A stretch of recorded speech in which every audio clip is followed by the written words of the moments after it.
تو ابا باپ جو ہے نا، جو عزت دار باپ ہوتا ہے، بیٹیاں جب جوان ہو جاتی ہیں تو اس کو سب سے پہلے فکر اپنی بیٹی کے گھر بسانے کی ہوتی ہے، ڈاکٹر یا انجینئر بنانے کی نہیں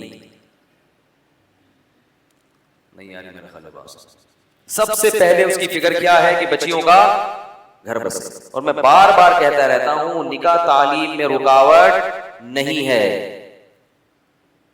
ڈاکٹر بنانا ہے، شادی کر کے اپنی بیوی کو خود ہی بنا دو. باپ کی ذمہ داری نہیں ہے کہ بچی کو انجینئر یا ڈاکٹر بنائے یا پی ایچ ڈی کروائے، کیونکہ باپ کا اس بیٹی سے براہ راست مفاد نہیں ہے. ڈاکٹر بنے گی، فائدہ سسرال اٹھائے گا. کیوں باپوں پہ اتنی ذمہ داریاں ڈالتے ہو؟ کیوں عذاب کیوں بنا رہے ہو بیٹی کی پیدائش کو؟ ہم روزے اس لیے رکھتے ہیں کہ اللہ نے حکم دیا، تو اللہ ہی نے یہ بھی حکم دیا ہے کہ باپ پر بیٹی کی ذمہ داری صرف بلوغت تک ہے. بلوغت کے بعد کس کی ذمہ داری ہے؟ سسرال کی ہے. کیونکہ بیٹی کا سارا مفاد سسرال سے وابستہ ہوتا ہے، اور سسرال کا سارا مفاد اس بیٹی سے وابستہ ہوتا ہے. کیسے کیسے بے شرم لوگ دنیا میں پائے جاتے ہیں. باپ شادی نہیں کر رہا، بیٹی رشتہ آ رہا ہے، وہ نکاح نہیں کر رہا. کیوں؟ اس لیے نہیں کر رہا کہ بچی بھی میڈیکل کالج میں پڑھ رہی ہے. تو میں نے کہا کہ میڈیکل کالج میں پڑھنے کی فیسیں آپ بھر رہے ہو، بچی کو رخصت کر دو، سسرال کے ذمہ ڈال دو کہ ہماری بچی کے ایم بی بی ایس کے 2 سال رہ گئے، کیونکہ فائدہ تمہیں کو ہوگا، یہ 2 سال تم کراؤ گے، ہم نہیں کرائیں گے. سسرال اتنا بے غیرت اور بے شرم ہوتا ہے، ابھی گالیاں دینے پر میرا دل چاہ رہا ہے خادم حسین کو بلاؤں گا میں اسپیشل اس کام کے لیے. اتنے بے شرم ہے نا یہ داماد آج کا، اس زمانے کا. جو داماد اور بے غیرت میں کوئی فرق نہیں ہوتا. سارے بے شرم بے غیرت پتہ نہیں ہمارے ملک میں کیوں پیدا ہو گئے ہیں. شرم نہیں آتی کہ تم کسی کی باپ پر ذمہ داری ڈال رہے ہو کہ تمہاری بیوی کو وہ پڑھائے، فائدہ تم اٹھاؤ گے، تو تم خرچ کرنے کے لیے کیوں آمادہ نہیں ہوتے؟ تم بولو رخصت کرو، ہم اس کو باقی تو 2 سال ایم بی بی ایس کے وہ میں مکمل کراؤں گا، میری بیوی ہے. لیکن نہ ساس اس کے لیے تیار ہوگی اور نہ سسر. تو اس کا عذاب یہ آتا ہے کہ جب دوسرے کی ذمہ داری اٹھانے کے لیے تیار نہیں، تو اللہ تمہاری اولاد کو عذاب بنا دیتا ہے تمہارے لیے کہ بھگتو.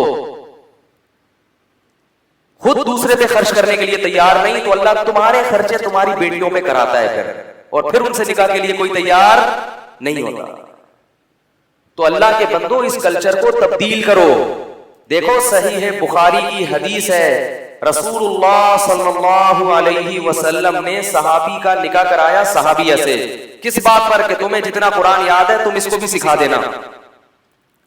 ان صحابیہ نہیں تھوڑی ایکچولی ابھی تمہیں حفظ کر لوں گی، حافظہ عالمی بن سکتی ہوں، شادی کی بات پہ اتنے مسائل ہیں، کہاں پڑھا جاتا ہے، کہاں ہو، تو بھائی پہلے ہی پڑھ لو. نہ بھائی، یہ پڑھا دیں گے تمہیں، کچھ بھی نہیں ہوتا. اتنا مسلط نہیں کرنا چاہیے، سب کچھ ہو جاتا ہے نکاح کے بعد بھی. میں نے جو تعلیم حقیقت میں حاصل کی ہے نا پڑھائی، وہ شادی کے بعد کی ہے. شادی سے پہلے تو ہم بھی، وہ ایک گٹر کا ڈھکن تھا ہمارے محلے میں، وہاں جا کے بیٹھ جاتے تھے، سارے ہمارے چھڑے چھاٹ اپنے غم آ کے شیئر کرتے تھے وہاں بیٹھ کے.